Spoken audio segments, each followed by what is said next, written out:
queridos hermanos, estamos otra vez aquí reunidos para continuar con nuestro estudio de Jesús de Nazaret. Hoy vamos a terminar un tema que empezamos la sesión anterior, que es el Espíritu Santo, fuente de agua brotante de vida eterna. Y hoy vamos a ver la segunda parte. En el nombre del Padre, y del Hijo, y del Espíritu Santo. Amén. Padre nuestro que estás en el cielo, santificado sea tu nombre. Venga a nosotros tu reino. Hágase tu voluntad en la tierra como en el cielo. Danos hoy nuestro pan de cada día. Perdona nuestras ofensas como también nosotros perdonamos a los que nos ofenden.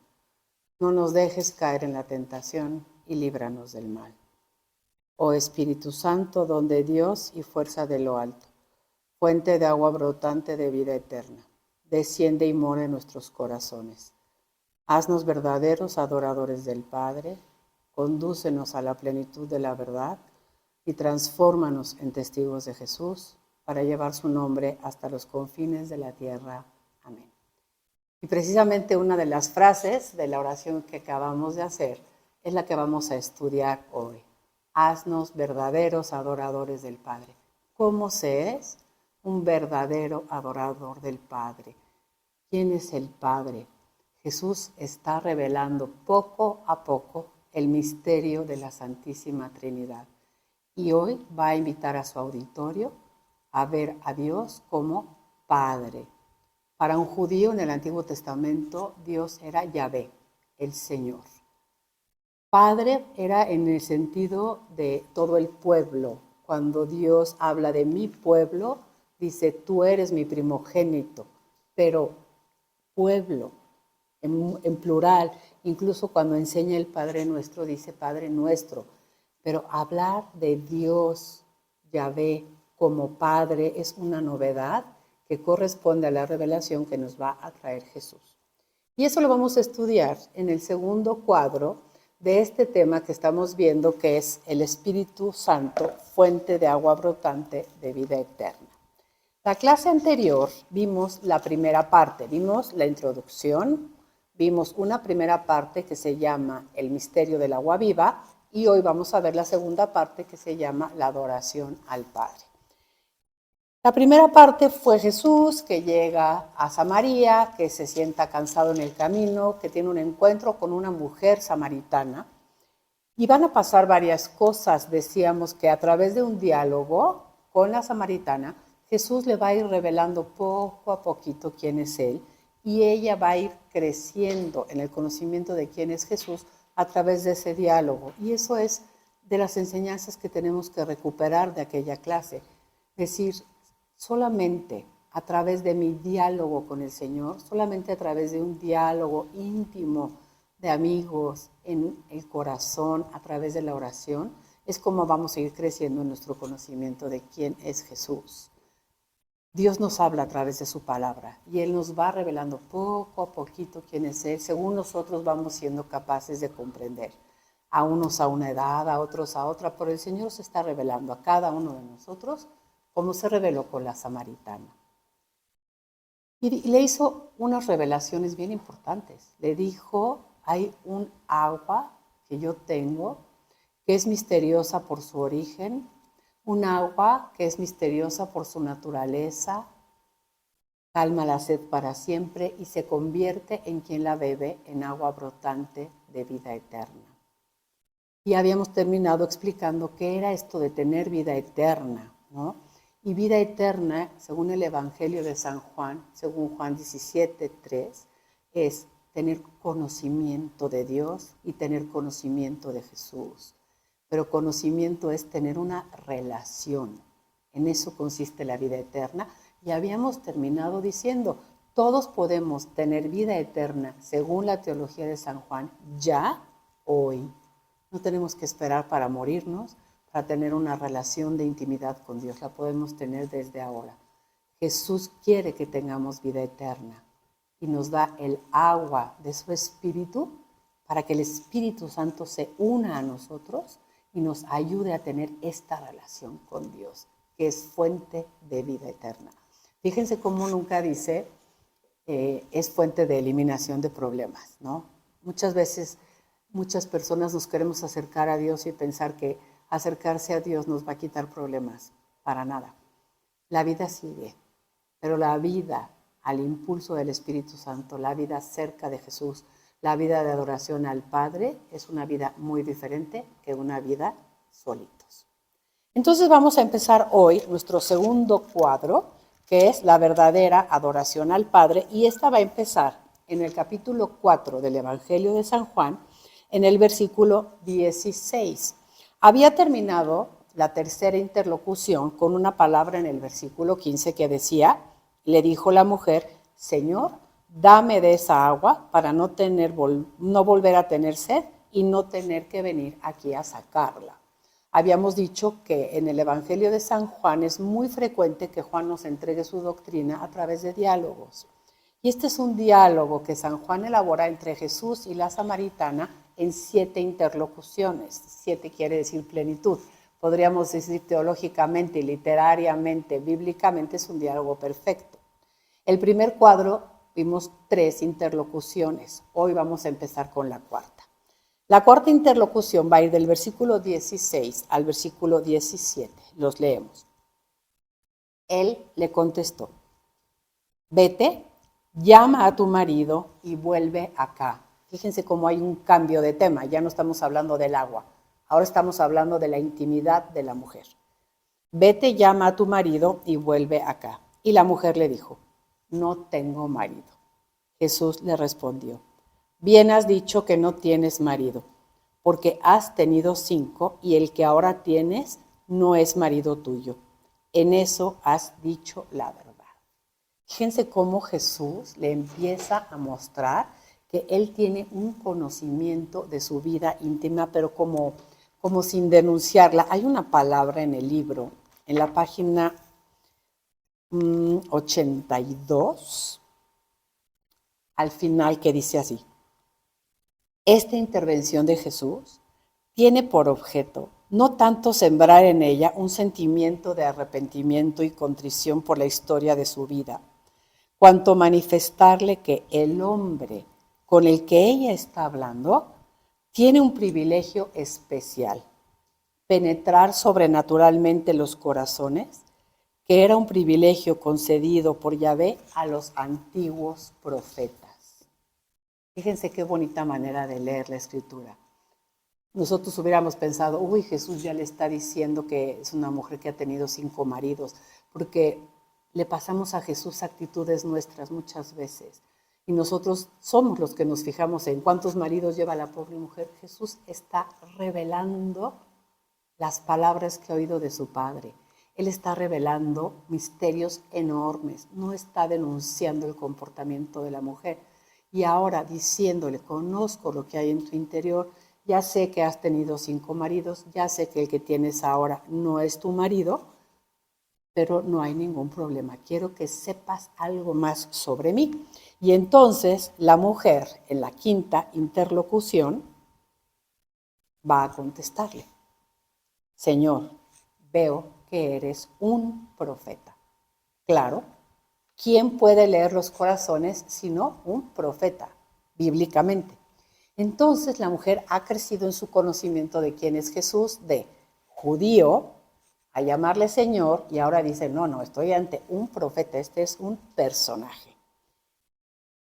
Y le dice, pues aprovechando que eres un profeta y que sabes muchas cosas de parte de Dios, hay una inquietud que yo tengo y que me encantaría que me resolvieras. Y le dice, nuestros padres, los samaritanos, porque ella es una mujer samaritana, adoraron a Dios en este monte. Ese es el monte Garizim. Ahora vamos a leer unos textos.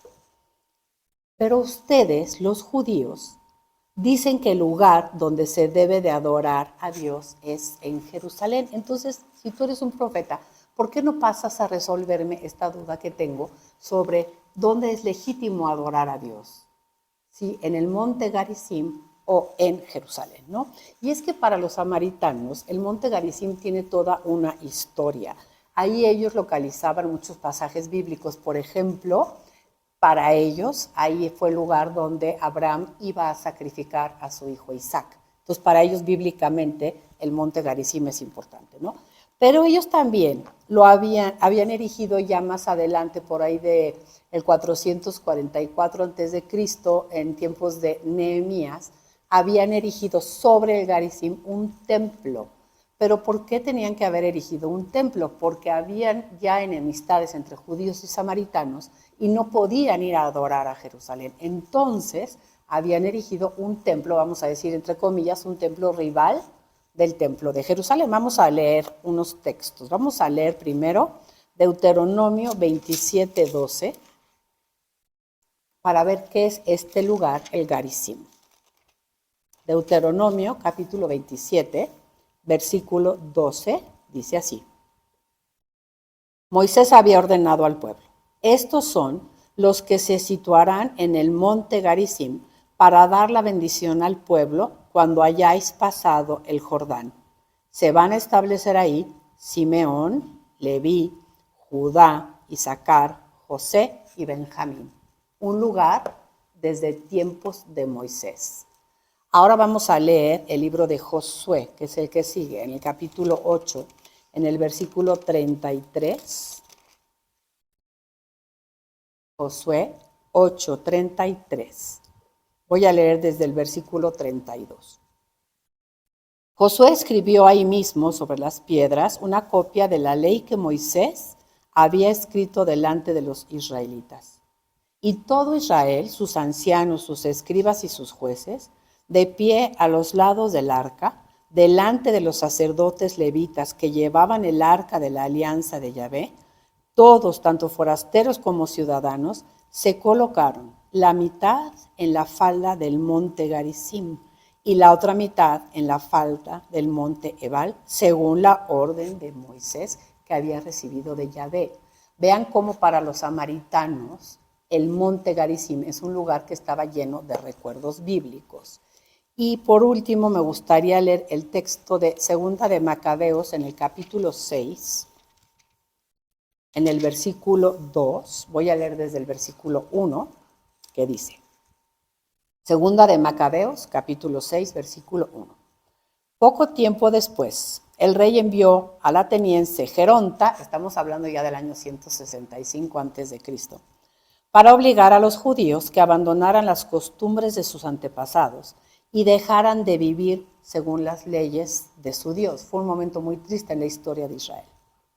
Le mandó además que contaminaran el templo de Jerusalén y que lo dedicaran a Zeus olímpico y que abandonaran también el Garizim, donde había un templo a Zeus hospitalario. ¿De acuerdo? Entonces, estos textos nos ayudan a situarnos para decirnos, en el monte Garizim, los samaritanos daban culto porque ellos se habían enemistado, como ya platicamos, con los judíos y no podían ir a Jerusalén. Entonces la samaritana tiene una duda muy legítima. Si tú eres un profeta, dime en dónde hay que darle culto a Dios, en el Garizim o en Jerusalén. Y viene la sexta interlocución. Vamos a San Juan otra vez, en el capítulo 4, en el versículo 21, para ver cuál es la respuesta de Jesús. Y esta respuesta de Jesús es que es casi como la catequesis que vale mucho la pena de este cuadro completo. Primero le dice Jesús, créeme. Y esta palabra tenemos que pausar aquí y explicarla. ¿Qué significa créeme? Jesús le está pidiendo a la mujer que haga un acto de fe. Lo que te voy a decir, tú no lo podrías saber, tú no lo podrías conocer si yo no te lo dijera. Entonces yo te pido que tú hagas un acto de fe. Hemos tenido un diálogo, me has ido conociendo, soy digno de confianza. Créeme, mujer, en lo que te voy a decir.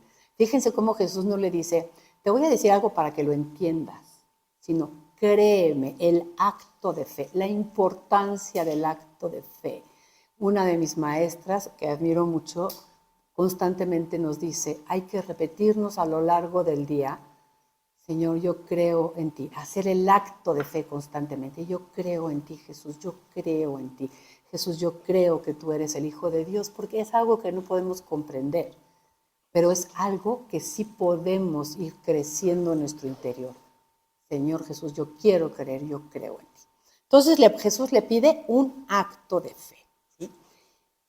Y nada más les quiero leer unas palabras de Benedicto XVI que nos enseña en una de sus catequesis qué es la fe. Porque la fe no es asentir intelectualmente a un conjunto de verdades que me ha sido revelado. Es más bien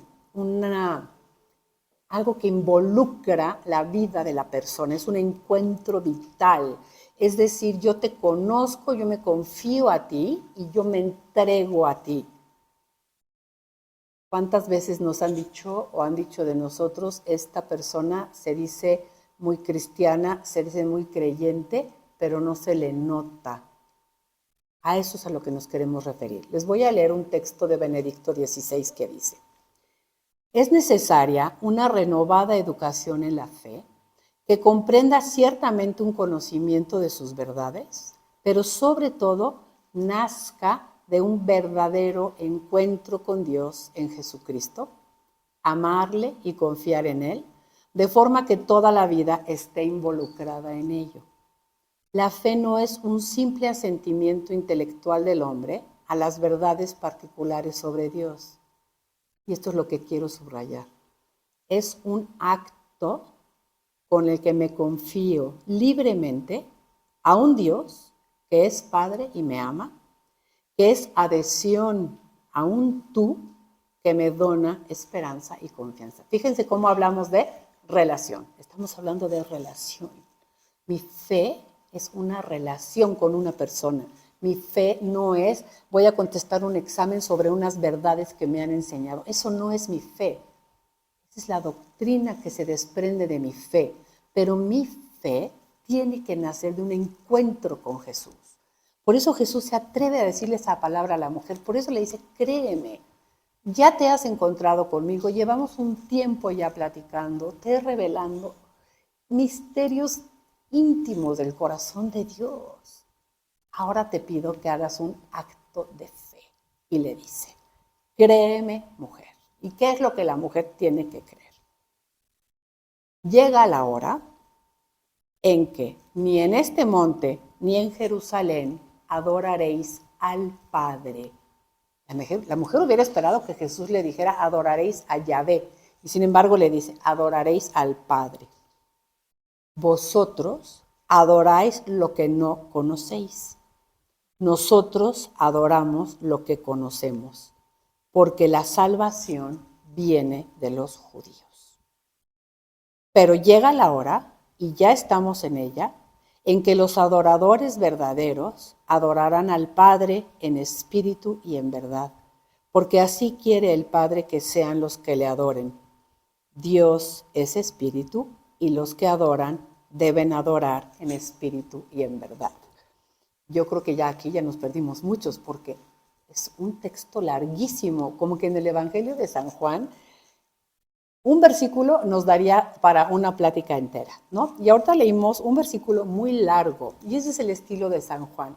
En sus diálogos hay interlocuciones, y en cada interlocución habla una persona y Jesús responde, pero generalmente al final del diálogo la respuesta de Jesús se convierte en un pequeño discurso. Como vieron aquí, esto es más que un versículo, esto es un pequeño discursito de Jesús sobre la adoración al Padre. Primero, no va a ser en un monte, no tienes que ir a un lugar físico. No creas que por no trasladarte al templo de Jerusalén no estás dando verdadero culto a Dios. Llegará un momento en que la verdadera adoración a Dios trascenderá fronteras, trascenderá el tiempo, trascenderá razas, porque Dios es Padre y Dios es Padre de todos los hombres. Todos los hombres han salido de sus manos. Dios es Padre de todos los hombres. Entonces la verdadera adoración al Padre no va a ser específicamente en un lugar, una cosa que la mujer la ha de ver liberado totalmente. Y luego le dice una palabra rarísima. Vosotros adoráis lo que no conocéis. Ustedes, los samaritanos, adoran lo que no conocen. Nosotros, los judíos, adoramos lo que conocemos. ¿Qué le está diciendo Jesús con eso? Los samaritanos, cuando se habían separado un poco de su amistad con los judíos, habían como centrado su enseñanza, su culto, su práctica en lo que enseñaba la Torá. En ese sentido, como que tenían la revelación, voy a decir así como entre comillas, incompleta. En cambio, los de Judea, los judíos de Jerusalén, sí tenían la revelación completa porque además de la Torá, aceptaban los profetas y los escritos. Les quiero recordar otra vez, para un judío de tiempos de Jesús, las escrituras consistían en 3 partes. La Torá, que son los 5 primeros libros de la Biblia, que nosotros conocemos como el Pentateuco. Después, lo que ellos llaman los profetas, que es a partir del libro de Josué para ellos y todos los demás libros de los escritos. Y los terceros se llaman los rollos, los megillot o los escritos. Entonces, los samaritanos se habían quedado con la Torá. En cambio, los del sur, los de Judea, se habían quedado con la Torá, los profetas y los escritos. Por eso Jesús dice, vosotros adoráis lo que no conocéis, como que en Samaria no se da culto, no adoran, no saben bien porque tienen trunca la revelación, porque no ponen atención al resto de la revelación y se han quedado nada más en la Torá. Pero termina con una frase impresionante, el versículo 22, porque la salvación viene de los judíos. Ya nosotros estudiamos que Jesús quiere decir Dios salva. En Jesús judío está la salvación que Dios quiere ofrecerle a todo el mundo. Créeme, mujer. No le dice entiéndeme. Quiero subrayar mucho eso. Dios nos regala la revelación, pero no necesariamente para que la entendamos, para que la conozcamos, para que la disfrutemos, para que pueda ser para nosotros compañía, para que pueda ser para nosotros, como dice Jesús, fuente de vida eterna. La salvación viene de los judíos. Dios quiso encarnarse en un hombre judío, aparecer sujeto a una ley que es la ley judía, nacer de una mujer que es una mujer judía y en su nombre lleva impresa su misión. Jesús es Dios que nos salva, Dios que quiere salvar a todos los hombres. ¿Por qué? Por puro beneplácito de Dios. Ya cuando nos muramos, acuérdense, cada quien va a tener su lista y le va a hacer a Dios todas las preguntas que quiera. Y luego viene otra frase muy importante. Versículo 23. Llega la hora, y estamos en ella, en que los adoradores verdaderos adorarán al Padre en espíritu y en verdad. Llega la hora y ya estamos en ella. Esa hora es la hora de los tiempos mesiánicos. Acaba una etapa de la historia de la salvación y empieza una nueva etapa con la llegada del Mesías. Se inaugura lo que la Biblia llama los últimos tiempos, los tiempos del Mesías, inaugurados con Jesús. Cuando la Biblia habla de los últimos tiempos, hay que tener mucho cuidado porque no está hablando del fin del mundo, está hablando de los últimos tiempos que espera los judíos que lleguen, pero que van a ser tan buenos, porque viene el Mesías a traer el reino de Dios, que ojalá no se acabe nunca. Por eso les dicen los últimos tiempos.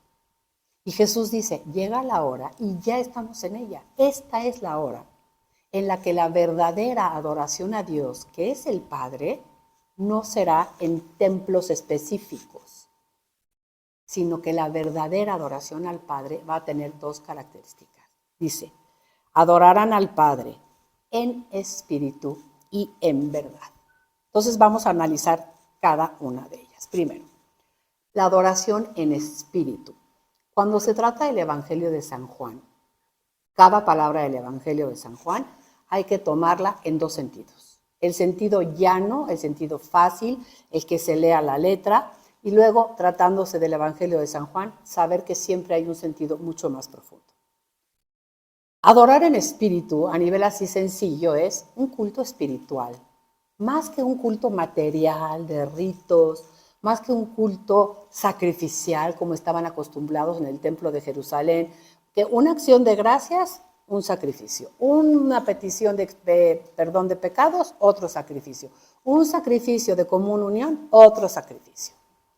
Dice Jesús, el Padre quiere un culto más interior que de ritos exteriores, y ya los profetas hablaban mucho de eso. decía Dios en el profeta Amós, yo detesto vuestros sacrificios, porque mientras me traen a mis sacrificios, tratan pésimo al hermano. Entonces, ¿de qué sirve su sacrificio? Se queda en el exterior y no hay una verdadera conversión del corazón. Entonces, el sentido llano de adorar en espíritu sería un culto verdaderamente interior, un culto espiritual.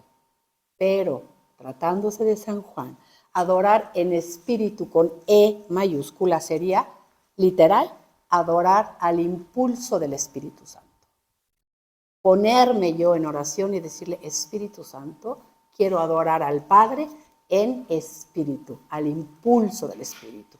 Nada más para que leamos un poquito sobre esto, quisiera leerles en la carta a los Romanos, donde San Pablo tiene su tratado por excelencia del Espíritu Santo y la vida del creyente en el Espíritu, es el capítulo 8, pero quiero leerles capítulo 8, versículos 26 y 27 que se refieren a esta adoración al Padre, al impulso del Espíritu. ¿Por qué necesitamos al Espíritu Santo para adorar a Dios como conviene? Dice Romanos 8, 26. De igual manera, el Espíritu viene también en ayuda de nuestra flaqueza. Como nosotros no sabemos pedir como conviene, el Espíritu mismo intercede por nosotros con gemidos indescriptibles. Y el que examina el interior de los hombres ya sabe lo que anhela el Espíritu, y sabe que cuando intercede en favor de los hombres, lo hace conforme a la voluntad de Dios. Solamente al impulso del Espíritu Santo podemos adorar a Dios en espíritu, pidiéndole a Dios que se haga su voluntad. Y la segunda parte decía, y en verdad, con B chiquita, en verdad en un sentido llano, no en el sentido profundo de San Juan, sería, la palabra verdad en la Biblia se refiere mucho a fidelidad, firmeza, estabilidad, o sea, un culto que de veras sea auténtico, que sea fiel. Pero San Juan nos revela que Jesús dijo, yo soy la verdad. Entonces, adorar al Padre en espíritu y en verdad quiere decir en Jesús, verdad. Entonces vean cómo para los tiempos mesiánicos la verdadera adoración es trinitaria. Es al Padre, al impulso del Espíritu Santo, en Jesús, que es la verdad. No creemos que la mujer haya entendido absolutamente nada de lo que Jesús le dijo. Y viene la séptima interlocución que termina el cuadro. Le dijo la mujer, sé que va a venir el Mesías, el llamado Cristo, y que cuando Él venga nos lo desvelará todo. Fíjense cómo no dice, Él va a traer el reino de Dios, sino el Mesías, para los samaritanos, llamado el Taeb también, era un profeta como Moisés, según Deuteronomio 18, 18, que ya ustedes lo leyeron, que dice, alguien que nos diga las palabras de Dios y que nos enseñe como nos enseñó Moisés. Y Jesús le responde, yo soy el que te está hablando. ¿A quién le ha revelado Jesús que Él es el Mesías? A una mujer, y a una mujer de Samaria. Es de verdad impresionante cómo Jesús hace esta grandísima revelación a una mujer samaritana. Él es el Mesías. Quiero terminar con la oración que tenemos en la página 89. Pero es una oración que brota de los dos cuadros que hemos estudiado, el agua viva y la adoración al Padre. Jesús, comunícanos el don de Dios. Danos de tu agua viva para nunca más tener sed, y que el agua viva de tu Espíritu se transforme en nuestro corazón en fuente de agua brotante de vida eterna. Creemos en ti, Jesús. Ha llegado nuestra hora. Queremos adorar al Padre al impulso de tu Santo Espíritu y en ti, que eres el verdadero templo donde lo podemos encontrar. Padre, concédenos la gracia de adorarte al impulso del Espíritu Santo y en Jesús, verdadero templo donde tú habitas. Espíritu Santo, ven, llénanos de tu presencia. Agua divina, apaga nuestra sed y comunícanos vida eterna. A tu impulso queremos ser verdaderos adoradores del Padre, en Jesús, verdadero templo donde Él mora.